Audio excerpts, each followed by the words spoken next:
Hello प्यारे बच्चों, आप सबका स्वागत है फिजिक्स प्रो एकेडमी में। आप पढ़ने वाले हो आज संधारित्र के प्लेटों के मध्य यदि कोई पराविद्युत पदार्थ भर दिया जाए तो संधारित्र की धारिता पर क्या प्रभाव पड़ने वाले हैं, उस डेरिवेशन को अपन पढ़ने वाले हैं। उसके बाद में आज पढ़ेंगे संधारित्र का जो श्रेणी क्रम संयोजन है और समांतर क्रम संयोजन है। दोनों ही डेरिवेशन परीक्षा की दृष्टि से बहुत ज़्यादा इंपॉर्टेंट है और इसके कॉन्सेप्ट को क्लियर करना भी आपके लिए बहुत ज़्यादा जरूरी है। तो आज का जो पहला टॉपिक रहेगा समांतर प्लेट संधारित्र की धारिता। समांतर प्लेट संधारित्र की धारिता। अब जानना इसमें डेरिवेशन आएगा जब आंशिक रूप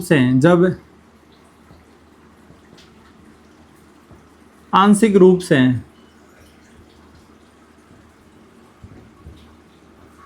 परावैद्युत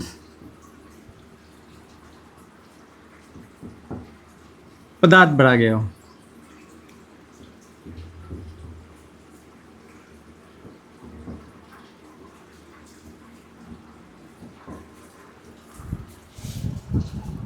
आपने पढ़ लिया समांतर प्लेट संधारित्र की धारिता जब बीच में निर्वात हो।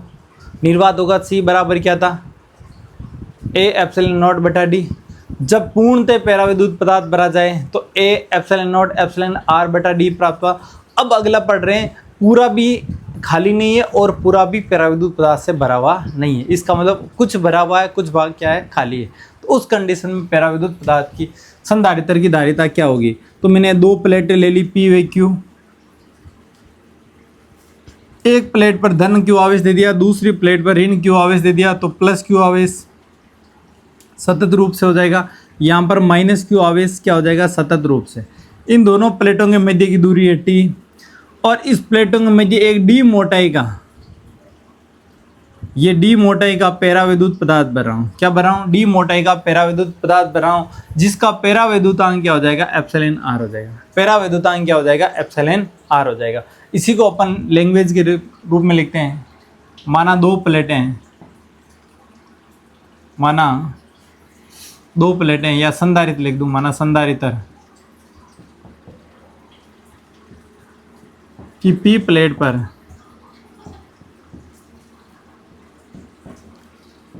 धन आवेश, पॉजिटिव आवेश तथा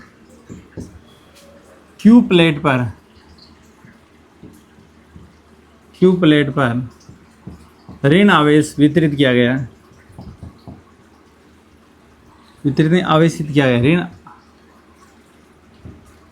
आवेश से आवेशित किया है।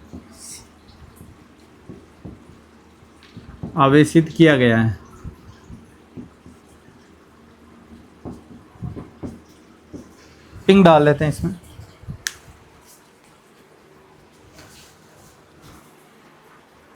अब आगे की लैंग्वेज क्या रहेगी, प्लेट P पर धन आवेश दे दिया, प्लेट Q पर ऋण आवेश दे दिया। दोनों प्लेटों के बीच की मोटाई क्या लिखेंगे, T। दोनों प्लेटों के बीच की मोटाई क्या हो जाएगी, T। तथा इसमें एक परावैद्युत पदार्थ भरेंगे और जिसका परावैद्युतांक क्या हो जाएगा, एप्सिलॉन R। तो यही लैंग्वेज के रूप में लिख रहा हूं। तो यहाँ पर ऋण आवेश से आवेशित किया गया, दोनों प्लेटों के मध्य की दूरी, दोनों प्लेटों के मध्य की दूरी D है तथा प्लेटों के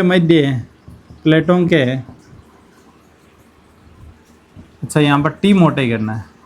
ये D तो अपन ले लिया, तो T मोटाई है। प्लेटों के मध्य T मोटाई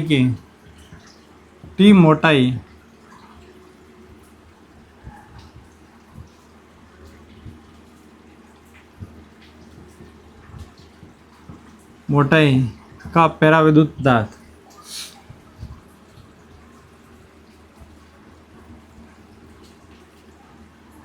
T मोटाई का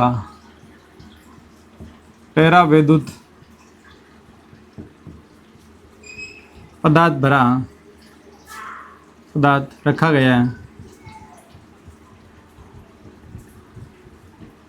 जिसका परावैद्युतांक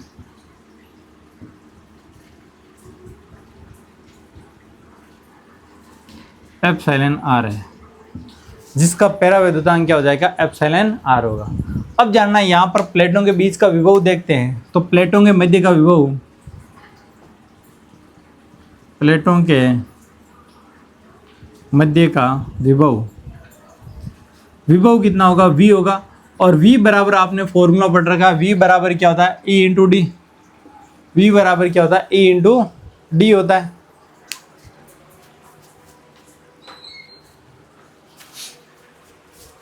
v बराबर क्या होगा, E इंटू डी होगा। तो यहाँ पर जाना E इंटू डी नहीं लिख सकते, क्योंकि निर्वात में विद्युत क्षेत्र अलग होगा और परावैद्युत पदार्थ में विद्युत क्षेत्र का मान क्या होगा, अलग होगा। तो यहाँ पर क्या लिखेंगे, निर्वात के लिए विद्युत क्षेत्र E नॉट लिखूंगा, और निर्वात कितना है, d में से t घटा देंगे। इसी प्रकार प्लस करेंगे, अब माध्यम में यानी परावैद्युत पदार्थ भर दिया तो माध्यम का विद्युत क्षेत्र हो जाएगा, और कितना होगा, t मोटाई का। ये मेरे पास समीकरण 1 आ गया। ये मेरे पास क्या आ गया, समीकरण 1 प्राप्त हो गया। ये मेरे पास क्या प्राप्त हो गया, समीकरण 1 प्राप्त हो गया। विभव का मान ज्ञात करेंगे। अब विद्युत क्षेत्र क्या होता है, निर्वात के लिए विद्युत क्षेत्र का मान क्या होगा, निर्वात के लिए विद्युत क्षेत्र, निर्वात के लिए विद्युत क्षेत्र E नॉट बराबर क्या हो जाएगा, Q बटा में A एप्सिलॉन नॉट। और माध्यम के लिए क्या हो जाएगा, माध्यम के लिए विद्युत क्षेत्र EM बराबर हो जाएगा Q बटा में A एप्सिलॉन नॉट और एप्सिलॉन R। एप्सिलॉन नॉट और एप्सिलॉन M का मान समीकरण 1 में रखने पर, समीकरण 1 में मान रखने पर, समीकरण 1 में मान रखने, समीकरण 1 में मान रखेंगे तो v बराबर क्या प्राप्त हो जाएगा,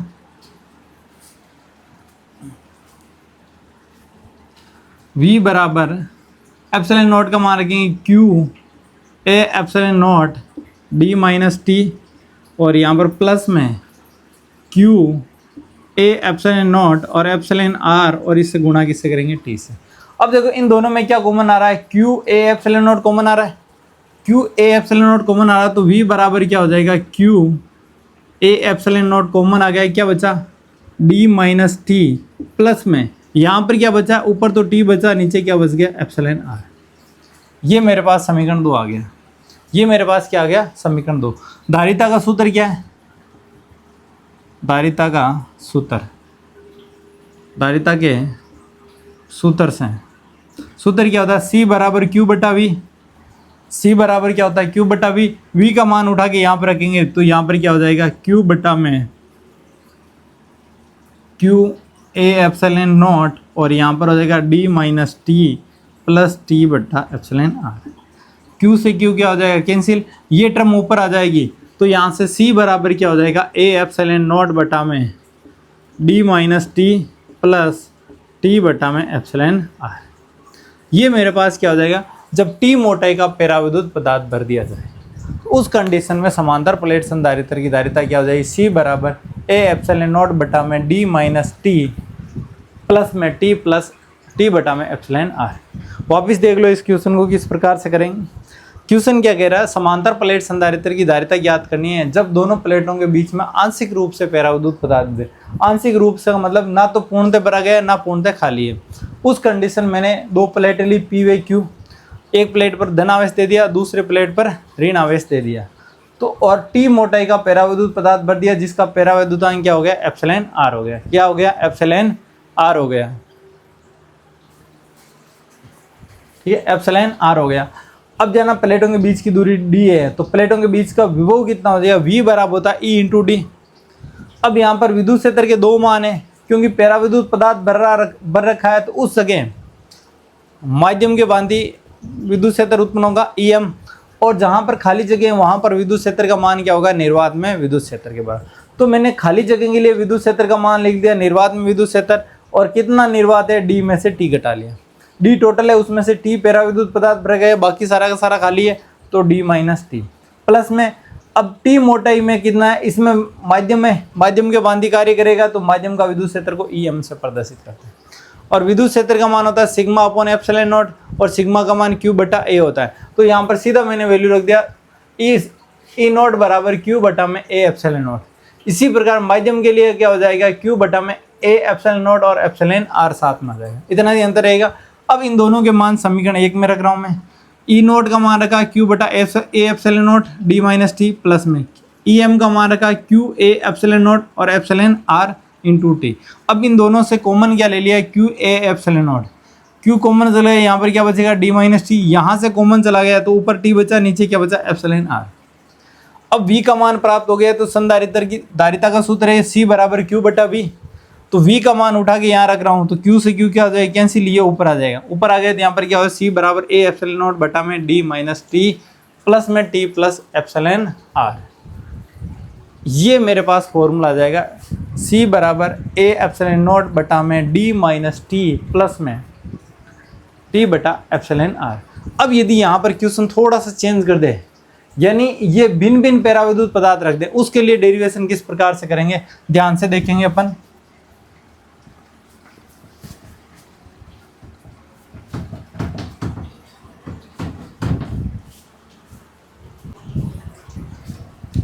अब देखो, यदि भिन्न भिन्न पैराविद्युत पदार्थ के रख दे प्लेट है, क्या रख दी, इस प्रकार रख दी, ये पी प्लेट है, ये क्यू प्लेट है, ये प्लस क्यू आवेश, ये माइनस क्यू आवेश, तो ये सारा का सारा प्लस हो जाएगा, ये सारा का सारा क्या हो जाएगा माइनस। अब देखो यहाँ पर भिन्न भिन्न पैराविद्युत पदार्थ की प्लेटें रख दी इस प्रकार, इसकी मोटाई T1 मान ली, इसकी मोटाई T2 मान ली, इसकी मोटाई कितनी मान ली T, इसका पैराविद्युत एप्सिलॉन R1 एप्सिलॉन R2 और एप्सिलॉन R3, और इनके बीच की मोटाई कितनी मान ली, D मान ली।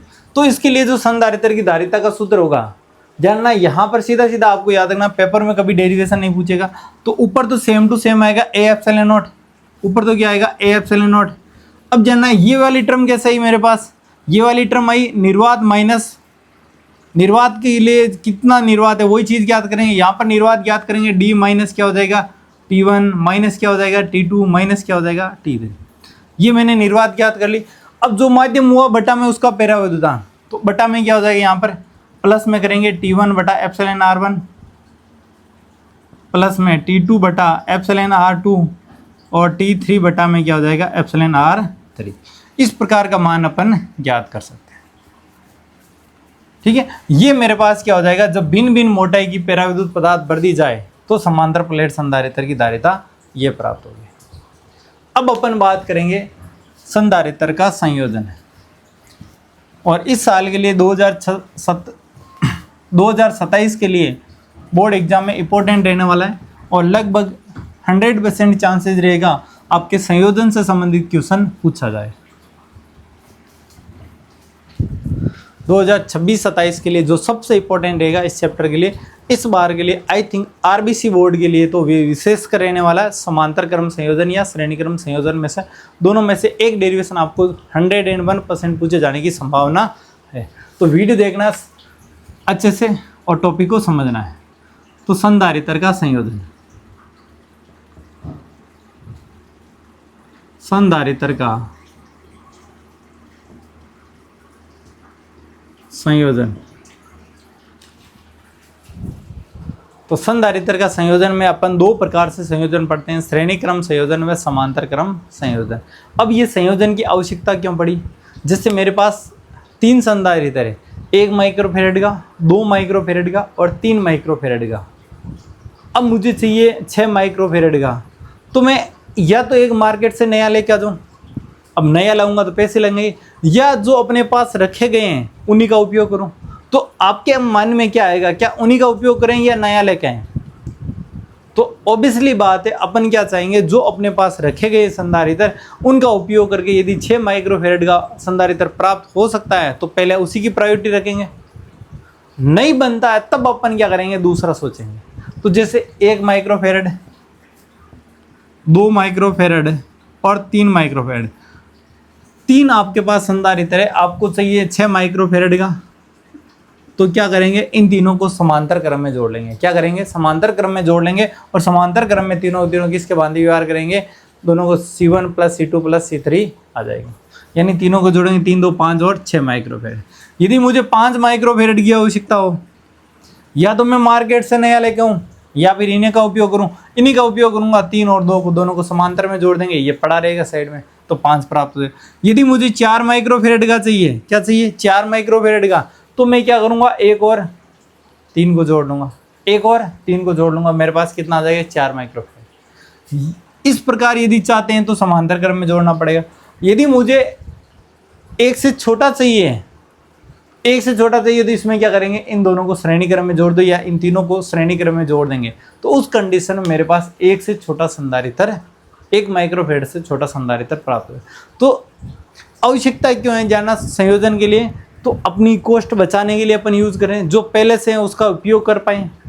ऐसा नहीं है वो वेस्ट हो जाए, फिर बार बार नहीं लेके हो, एक बार यूज़ कर लिया फिर वापस यूज़ नहीं हो रहा तो उसको वेस्ट में डाल दिया। जो है अपने पास उसी का उपयोग करके जो अपने को यूजफुल है उसको संधारित्र के रूप में कन्वर्ट कर सकते हैं। इसीलिए संधारित्र का संयोजन आवश्यक है। तो संधारित्र के संयोजन में सबसे पहले अपन पढ़ेंगे श्रेणी क्रम संयोजन, और उसके बाद में पढ़ेंगे समांतर क्रम संयोजन।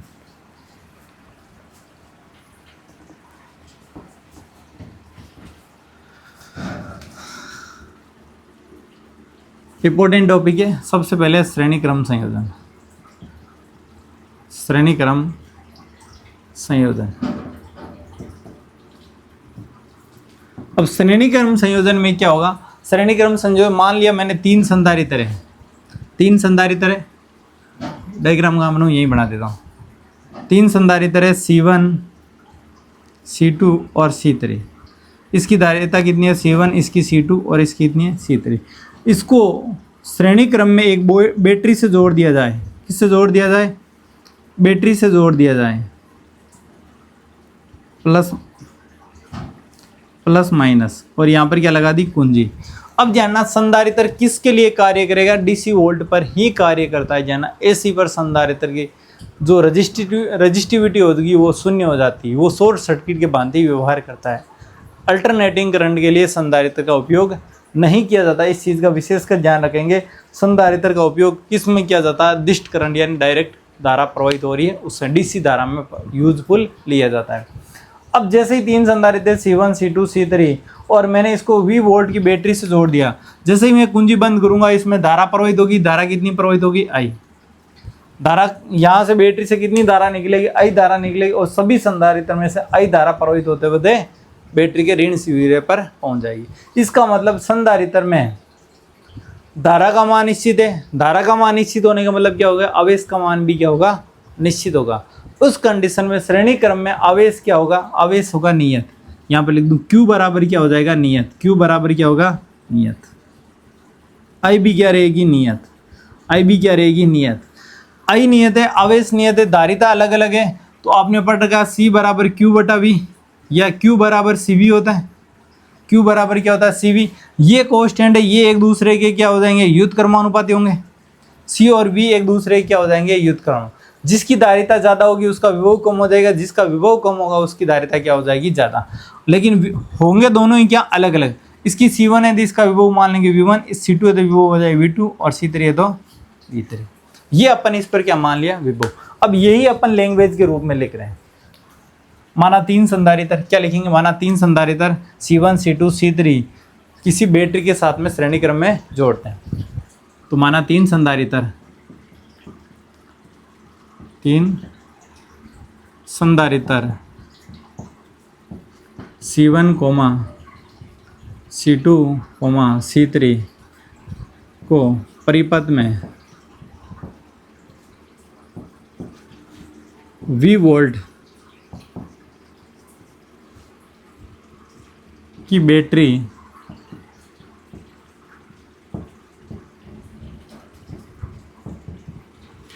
के साथ श्रेणी क्रम में जोड़ा जाता है।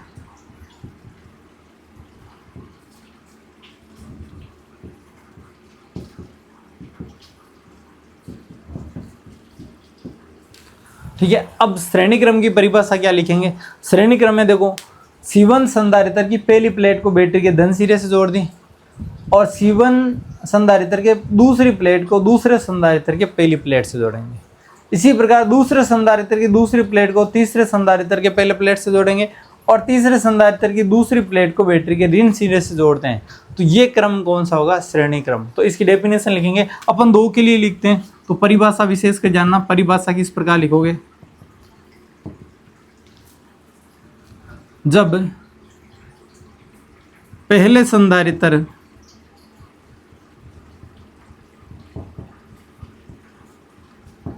की पहली प्लेट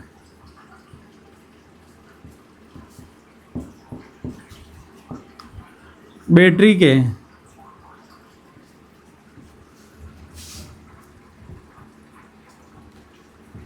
धन सिरे से तथा दूसरी प्लेट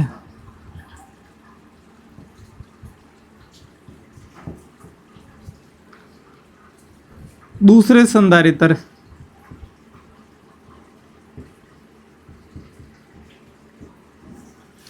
संधारित्र की पहली प्लेट्स हैं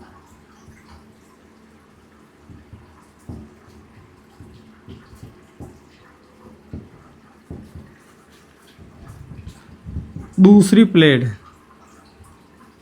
तथा दूसरी प्लेट बैटरी के ऋण सिरे से जोड़ा जाए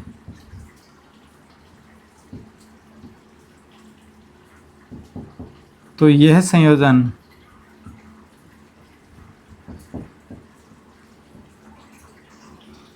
श्रेणी क्रम कहलाता है। श्रेणी क्रम संयोजन कहलाता है। श्रेणी क्रम संयोजन कहलाता है। ये इसकी क्या हो जाएगी? डेफिनेशन हो जाएगी। डेफिनेशन किस प्रकार लगेंगे? पहले संधारित्र की पहली प्लेट बैटरी के धन सिरे से तथा दूसरी प्लेट दूसरे संधारित्र की पहली प्लेट से जोड़ेंगे तथा दूसरे संधारित्र की दूसरी प्लेट बैटरी के ऋण सिरे से जोड़ते हैं। तो ये क्रम कौन सा होगा? संयोजन का श्रेणी क्रम संयोजन कहलाता। आप अपनी भाषा में लिख सकते हैं C1 का पहली प्लेट, C1 की पहली प्लेट बैटरी के धन सिरे से, C1 की दूसरी प्लेट C2 के पहली प्लेट से, C2 की दूसरी प्लेट बैटरी के ऋण सिरे से जोड़ा जाए तो ये संयोजन क्या कहलाएगा? श्रेणी क्रम संयोजन कहलाता है। और श्रेणी क्रम संयोजन में ध्यान रखना, आपको पता चल गया होगा अब इसका मान क्या रहेगा? नियत रहेगा। तो श्रेणी क्रम संयोजन में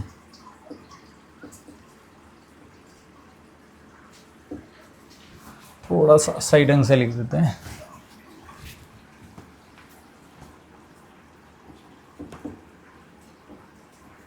श्रेणी क्रम संयोजन में आवेश का मान नियत होता है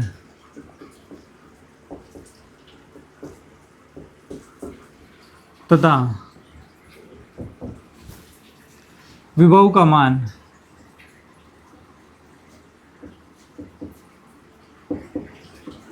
भिन्न भिन्न होता है।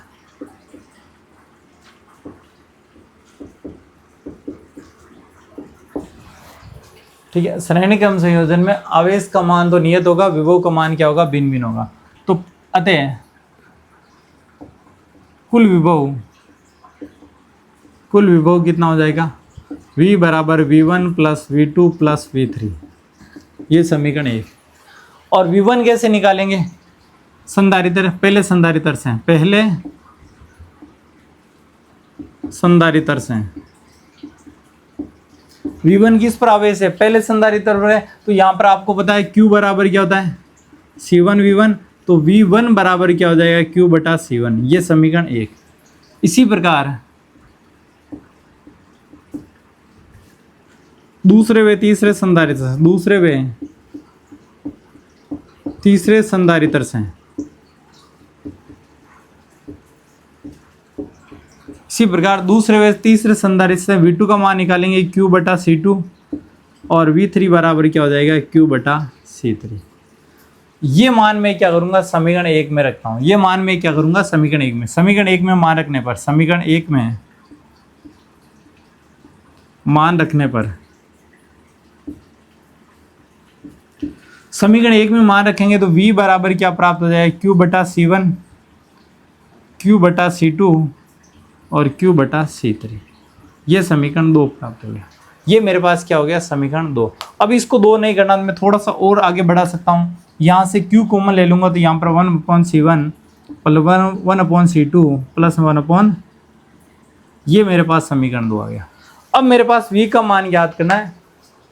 इसके लिए मैं क्या करूँगा, इन तीनों संधारित्र के स्थान पर एक तुल्य संधारित्र की धारिता वाला संधारित्र लगाऊंगा। यानी जितना ये संधारित्र श्रेणी क्रम में कार्य करेगा उनके बराबर एक संधारित्र, जैसे मैंने बताया 1, 2 और 3 माइक्रोफेरेड के,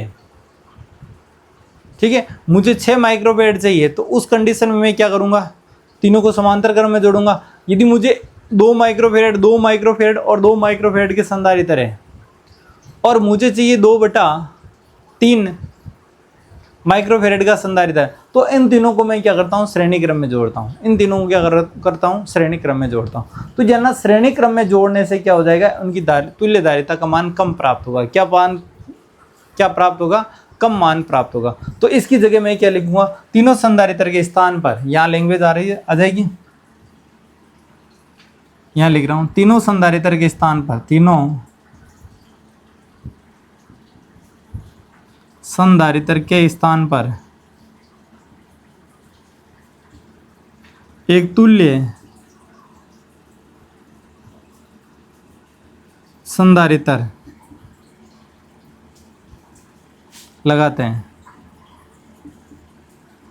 यानी तीनों के स्थान पर एक लगाऊंगा तो क्या प्रभाव पड़ेगा, इस चीज को समझेंगे।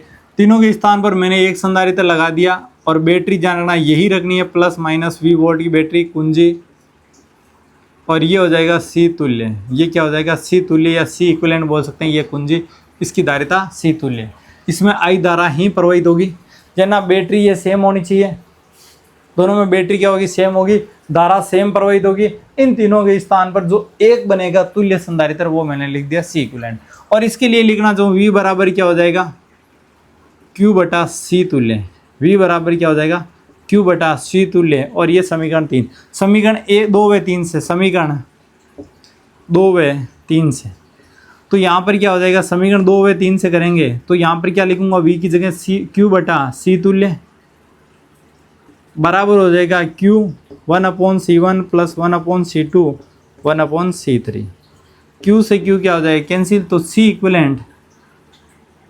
इक्विवेलेंट बराबर क्या हो जाएगा 1/C1 plus 1/C2 plus 1/C3। यही श्रेणी क्रम संयोजन में तुल्य संधारित्र की धारिता प्राप्त होगी। वापिस देख लो, 3 संधारित्र है, तीनों को श्रेणी क्रम में जोड़ा गया। श्रेणी क्रम में जोड़ने से क्या हो जाएगा, श्रेणी क्रम में जोड़ने से इन पर आवेश का मान समान रहेगा, लेकिन विभव का मान क्या होगा अलग अलग होगा। विभव का मान क्या होगा अलग अलग। मैंने V वोल्ट की बैटरी से जोड़ दिया तो मेरे पास V वोल्ट का बैटरी से V विभव होगा तो इन तीनों के विभव के बराबर होगा, V1 V2 और V3 के बराबर। तो मैंने यही लिखा, V बराबर क्या निकल गया V1 plus V2 plus V3। अब V1 V2 V3 का मान क्या निकालेंगे, इसकी धारिता C1 है, विभव V1 है। Q बराबर होता CV। Q बराबर क्या होता है CV, तो V बराबर क्या हो जाएगा Q/C। आपने ये पता है Q बराबर क्या होता है CV, तो यहाँ से V बराबर क्या हो जाएगा, C को उधर लेके जाएंगे तो भाग में आ जाएगा। V बराबर Q/C हो जाएगा, तो V1 है तो यहाँ पर C1 हो जाएगा, V2 है तो C2 हो जाएगा, V3 है तो C3 हो। V1 V2 V3 का मान समीकरण 1 में रखने पर तो V बराबर V1 का मान रख दिया, V2 का रख दिया और V3 का मान रख दिया यहाँ से उठा के। अब तीनों से Q कॉमन आ रहा था, Q कॉमन ले लिया।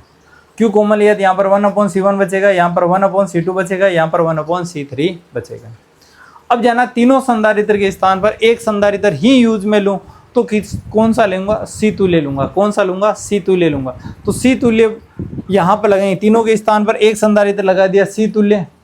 तीनों के स्थान पर क्या लगा दिया, एक संधारित्र लगा दिया C तुल्य। और बैटरी एज इट इज ये यूज करेंगे, कुंजी ये यूज करेंगे, धारा भी जब इनके बराबर का यूज करें धारा भी I प्रवाहित होगी। तो V यहाँ पर हो जाएगा, I धारा प्रवाहित करें, इसका C तुल्य धारिता होगी। तो यहाँ से v बराबर क्या हो जाएगा, q बटा c होता है, c की जगह क्या आ जाएगा, c तुल्य। और ये v और ये v आपस में बराबर है, समीकरण 2। यहाँ पर वैल्यू पुट करेंगे, q बटा c तुल्य, c इक्विवेलेंट बराबर q कॉमन आया हुआ, आगे का एज इट इज लिखा 1/c1 1/c2 1/c3। q से q कैंसिल हो गया, 1/c तुल्य बराबर क्या हो गया, 1/c1 plus 1/c2 plus 1/c3। ये अपना डेरिवेशन रहेगा। इसमें किसी को कोई कंफ्यूजन है तो पूछ लो। अब जानना यहाँ पर कुछ पॉइंट का विशेष कर जानना, यानी श्रेणी क्रम संयोजन में जो तुल्य संधारित्र की धारिता होगी उसका युतक्रम सभी संधारित्र के युतक्रम योग के बराबर होता है। किसके बराबर होगा, युतक्रम योग के बराबर। अब इसके कुछ इंपॉर्टेंट पॉइंट है वो साथ साथ में लिख देते हैं। ये डायग्राम हटा देता हूँ।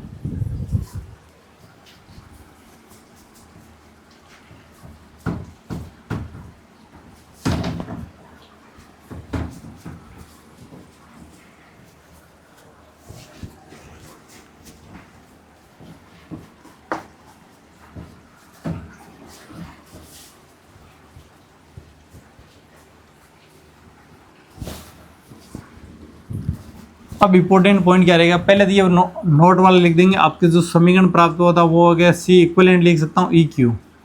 सी इक्विवेलेंट को लिखने का तरीका क्या रहेगा, ई क्यू बराबर 1/c1 1/c2 प्लस 1/c3, यही रहेगा। ये एन टर्म तक चलेगा। तो यहाँ पर क्या लिखेंगे, श्रेणी क्रम संयोजन में, श्रेणी क्रम संयोजन में तुल्य संधारित्र की धारिता, तुल्य संधारित्र की धारिता श्रेणी क्रम में लगे, यही लिख देता हूँ, श्रेणी क्रम में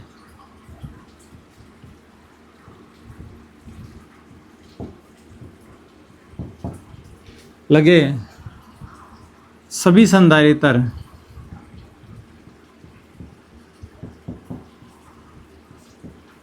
की धारिताओं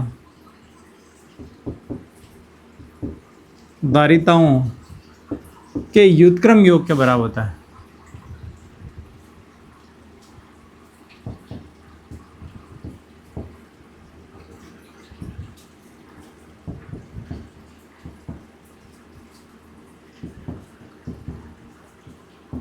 यानी जितने भी संधारित्र है उन सभी के युतक्रम योग के बराबर। युतक्रम योग का मतलब 1/c1 1/c2 1/c3 1/c4 1/c5, उन सब का क्या करेंगे, योग करेंगे, वही उसकी तुल्य धारिता होगी।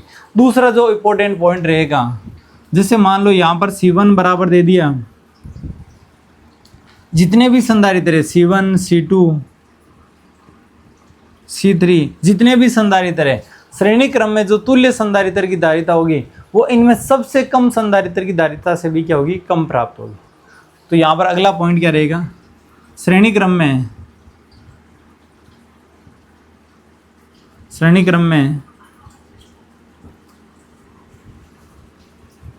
प्राप्त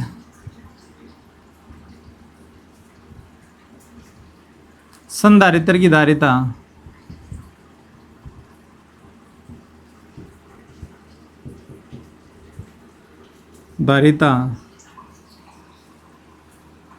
श्रेणी क्रम में प्राप्त संधारित्र की धारिता सभी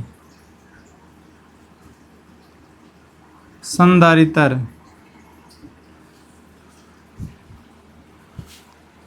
श्रेणी क्रम में लगे, श्रेणी क्रम में प्राप्त संधारित्र की धारिता श्रेणी क्रम में लगे हुए, श्रेणी क्रम में लगे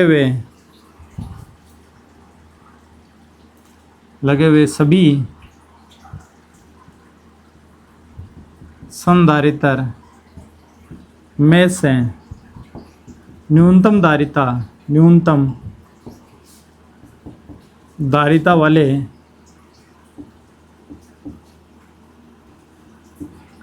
संधारित्र से भी न्यूनतम धारिता प्राप्त होती है, न्यूनतम धारिता प्राप्त होती है। इस चीज़ को समझेंगे, इस पॉइंट को समझेंगे। जिससे मैंने 3 संधारित्र लगा लिए, मान लिया C1 बराबर 2 माइक्रोफेरड और C2 बराबर 4 माइक्रोफेरड और C3 बराबर 8 माइक्रोफेरड।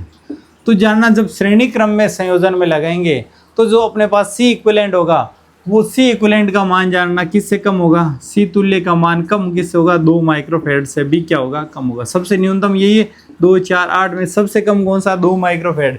जो लगाएंगे श्रेणी क्रम में तीनों को साथ में, तो उस कंडीशन में जो तुल्य धारिता प्राप्त होगी वो 2 माइक्रोफेरड से भी क्या प्राप्त होगी, कम प्राप्त होगी। इसको एक्सप्लेन भी कर सकते हैं, 1/2 प्लस 1/4 प्लस 1/8। एलसीएम लेंगे, ये 1/C इक्विवेलेंट है, 1/C इक्विवेलेंट।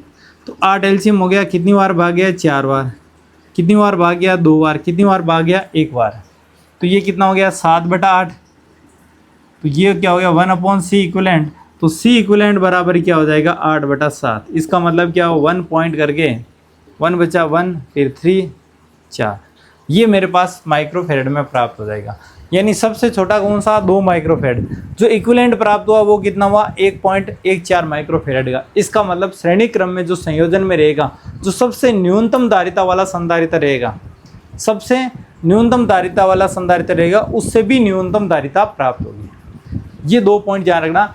एक तो क्या याद रखोगे, श्रेणी क्रम संयोजन में आवेश का मान नियत रहेगा, विभव का मान क्या रहेगा, भिन्न भिन्न रहेगा। दूसरा, श्रेणी क्रम संयोजन में जितने भी संधारित्र लगे हैं तो जो प्राप्त तुल्य धारिता होगी वो सदैव न्यूनतम धारिता से भी क्या होगी, न्यूनतम प्राप्त होगी। इस पॉइंट को विशेष कर जानना। आप पेपर में जब ऑब्जेक्टिव टाइप क्वेश्चन आता है तो सीधा बिना कैलकुलेशन किए भी कर सकते हो। यदि आपको इस प्रकार का ऑप्शन मिल जाए, 3 संधारित्र दे दिए, तीनों के श्रेणी क्रम संयोजन दे दिया, आपको ऑप्शन मिल गया जैसे 2.4 माइक्रोफेरड, 5 माइक्रोफेरड, 12.6 माइक्रोफेरड है, या मिल गया 1.5 माइक्रोफेरड।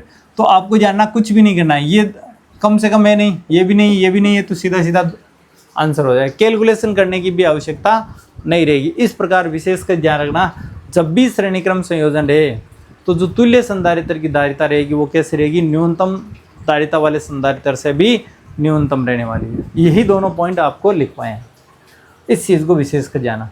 अगला रहेगा समांतर क्रम संयोजन।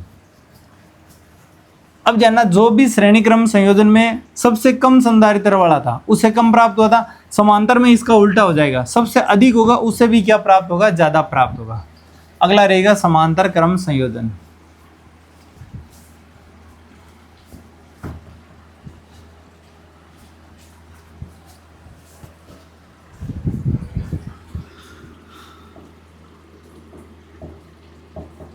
समांतर क्रम संयोजन,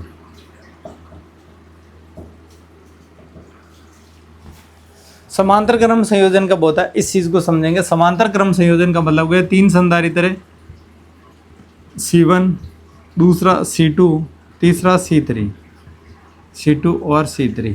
तीनों संधारित्र के पहले सिरे को बैटरी के धन सिरे से जोड़ेंगे, तीनों संधारित्र के पहले सिरे को बैटरी के धन सिरे से, और तीनों संधारित्र के दूसरे सिरे को बैटरी के ऋण सिरे से जोड़ते हैं। तो ये जो संयोजन होगा वो संयोजन क्या कहलाएगा, समांतर क्रम संयोजन कहलाएगा। ये संयोजन क्या कहलाएगा, समांतर क्रम संयोजन कहलाएगा। इसी को अपन यहाँ पर लिख रहा हूँ, माना 3 संधारित्र, माना 3 संधारित्र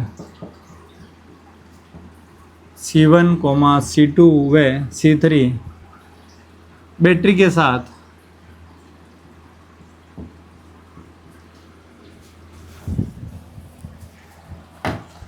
डायरेक्शन भटक रहा है।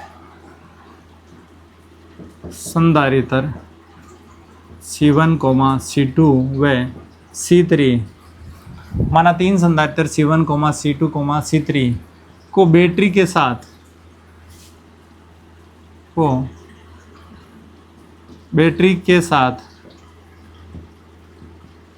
समांतर क्रम में जोड़ते हैं।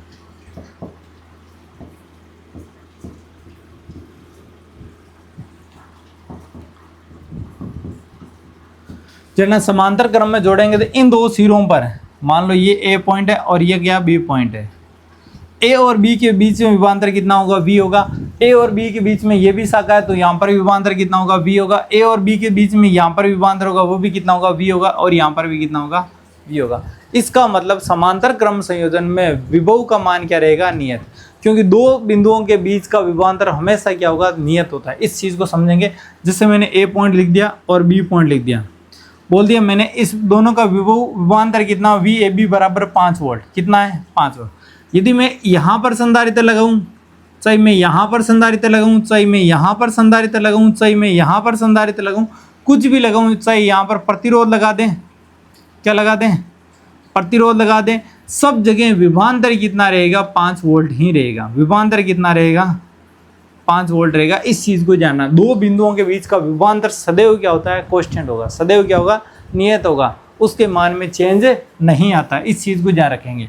तो इसी चीज़ को अपन यहाँ पर लिखेंगे, v का मान क्या रहेगा, नियत, v बराबर क्या रहेगा, नियत, v बराबर क्या रहेगा यहाँ पर, नियत। परंतु आवेश क्या रहेंगे, आवेश भिन्न भिन्न रहेंगे। आवेश क्या रहेंगे, भिन्न भिन्न। भिन्न भिन्न क्यों रहेंगे, क्योंकि यहाँ से जब धारा I प्रवाहित होगी तो इस शाखा में 3 भागों में बंटेगी। यहाँ पर I1 जाएगी, यहाँ पर I2 जाएगी और यहाँ पर कितनी जा रही है, I3 जा रही है। अब जब अलग अलग धारा जाएगी तो आवेश प्रवाह की दर भी अलग अलग होगी। जब आवेश प्रवाह की दर अलग अलग होगी तो यहाँ पर आवेश का मान भी क्या होगा, अलग अलग होगा। तो यहाँ पर विभव का मान निश्चित तो लिखने की आवश्यकता नहीं। यहाँ पर आवेश मान लो Q1 हो गया, यहाँ पर आवेश Q2 हो गया और यहाँ पर आवेश कितना हो गया, Q3। अब समांतर क्रम संयोजन की परिभाषा नीचे लिख रहा हूँ यहाँ पर। जब तीनों संधारित्र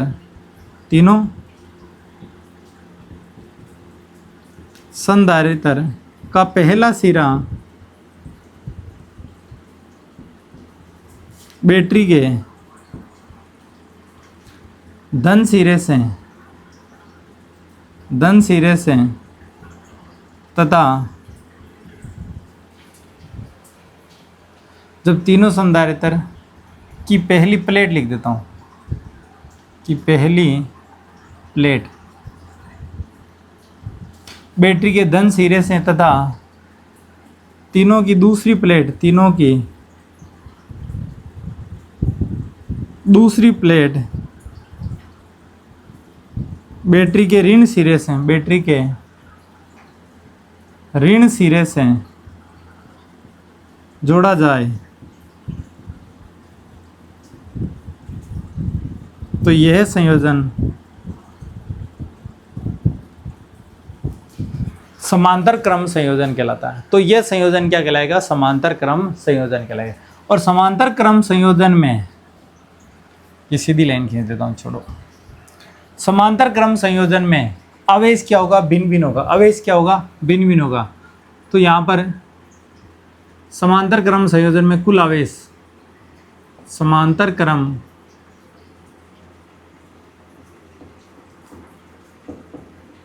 संयोजन में कुल आवेश Q बराबर क्या हो जाएगा, Q1 plus Q2 plus Q3। ये मैंने दे दिया समीकरण 1। ये मैंने क्या दे दिया, समीकरण 1। अब जानना है यहाँ पर Q1 Q2 Q3 का मान निकालेंगे तो पहले संधारित्र से, पहले संधारित्र से Q बराबर क्या होता है, CV। Q बराबर क्या होता है, CV। V का मान कांस्टेंट है तो C1 होगा तो क्या हो जाएगा, Q1। तो Q1 बराबर क्या हो जाएगा, C1V। ठीक है। इसी प्रकार Q2 बराबर क्या हो जाएगा, C2V और Q3 बराबर क्या हो जाएगा, C3V। यानी V का मान सब में कांस्टेंट है। Q1 रहेगा वो समानुपाती रहेगा C1 के, Q2 समानुपाती रहेगा C2 के और Q3 समानुपाती किसके रहेगा, यहाँ पर Q3 करेंगे, Q3 समानुपाती रहेगा C3 के। समीकरण 1 में मान रखते हैं। समीकरण 1 में मान रखने पर, समीकरण 1 में मान रखेंगे तो यहाँ पर Q बराबर क्या हो जाएगा, C1V plus C2V plus C3V। V यहाँ से कॉमन आ जाएगा तो यहाँ पर क्या हो जाएगा, C1 plus C2 plus C3 और V क्या हो गया, 12। इसको समीकरण 2 दे दिया। इसको समीकरण क्या दे दिया, 2। अब तीनों संधारित्र के स्थान पर एक तुल्य संधारित्र रखते हैं। अब तीनों संधारित्र के स्थान पर, तीनों संधारित्र के स्थान पर एक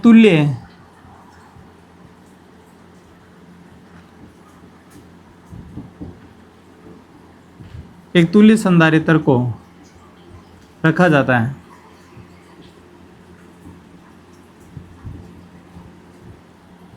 तो तुल्य संधारित्र के लिए यहाँ पर क्या हो जाएगा, C इक्विवेलेंट लिख दूँ और यहाँ पर एक बैटरी लगा देंगे, कुंजी लगा देंगे, इसको परिपथ में क्या कर देंगे, क्लोज। ये सिरा माइनस हो जाएगा, ये प्लस हो जाएगा, यहाँ पर धारा आई जा रही है। विभव यहाँ पर बैटरी कितना है, V है। विभव कितना है, V है। तो जानना यहाँ से इस परिपथ से देखता हूँ, तो परिपथ से मैं लिख सकता हूँ, परिपथ से Q बराबर CV होता है, तो Q बराबर मैं लिख सकता हूँ C इक्विवेलेंट इंटू V, और ये समीकरण क्या हो जाएगा, 3। समीकरण 2 व 3 से, समीकरण 2 व 3 से। अब देखो समीकरण 2 में क्या है, Q बराबर C1 plus C2 plus C3 into V हो जाएगा, और यहाँ पर Q बराबर क्या, C इक्विवेलेंट इंटू V। तो Q की जगह वैल्यू रखता हूँ C इक्विवेलेंट, V बराबर C1 plus C2 plus C3 और V से V क्या हो जाएगा, कैंसिल हो जाएगा। तो C तुल्य बराबर कितना हो जाएगा, C1 plus C2 plus C3।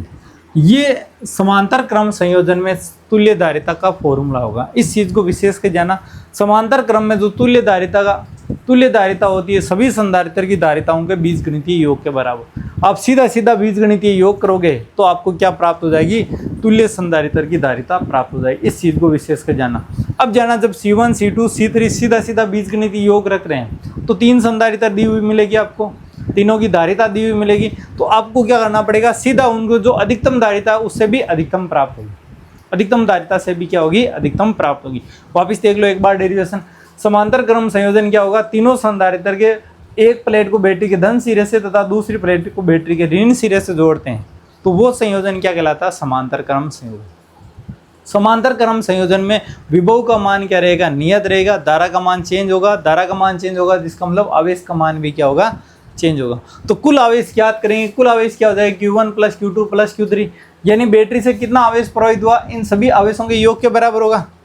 इन सभी आवेशों के क्या होगा, योग के बराबर होता है। जब योग के बराबर जोड़ेंगे तो Q1 plus Q2 plus Q3, पहले संधारित्र से Q बराबर क्या होता है, CV होता है। Q बराबर क्या होता है, CV। जब Q1 रहेगा तो यहाँ पर धारिता C1 हो जाएगा, विभव तो कांस्टेंट है V लिखेंगे। इसी प्रकार दूसरे के लिए यहाँ पर 2 होगा तो C2 हो जाएगा, V कांस्टेंट है। इसीलिए तीसरे संधारित्र Q3 बराबर क्या हो जाएगा, C3 इंटू Q1 Q2 और Q3 का मान समीकरण में रख रहे हैं। Q1 Q2 और Q3 का मान किस में रख रहे हैं, समीकरण में रख रहे हैं। तो समीकरण में रखा तो Q बराबर C1V plus C2V plus C3। यहाँ से V कॉमन ले सकते हैं तो कॉमन ले लिए यहाँ पर, तो C1 plus C2 plus C3 into क्या हो गया V। अब इन तीनों संधारित्र के स्थान पर एक संधारित्र जो काम में लेंगे वही रख रहा हूँ मैं, तुल्य संधारित्र। जो तीनों ये समांतर क्रम में कार्य करेगा वो अकेला यहाँ पर क्या कार्य करेगा, ये C तुल्य धारिता वाला कार्य करेगा। तो मैंने एक अलग से डायग्राम बना दिया। वोल्टेज सेम होना चाहिए, वोल्टेज सेम होना चाहिए, धारा सेम होनी चाहिए। जो संधारित्र है, जो ये तीनों काम कर रहे हैं वो अकेला काम करेगा C तुल्य। जो ये समांतर क्रम में तीनों काम कर रहे हैं वो अकेला यहाँ पर C तुल्य करेगा। इस परिपथ से मैं लिख सकता हूँ क्या, Q बराबर C इंटू V। C की जगह C इक्विवेलेंट हो जाएगा, V की जगह V हो जाएगा।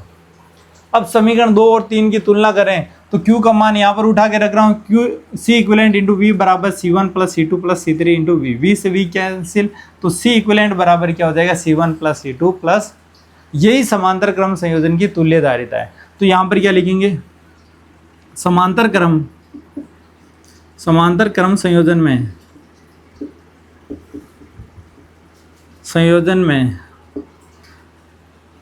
तुल्य धारिता प्राप्त, तुल्य धारिता समांतर क्रम संयोजन में तुल्य धारिता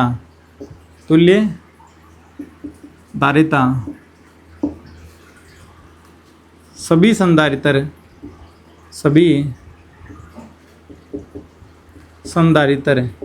की धारिताओं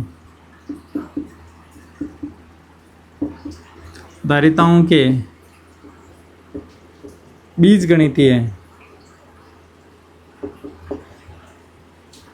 बीजगणितीय योग के बराबर होता है, योग के बराबर होता है।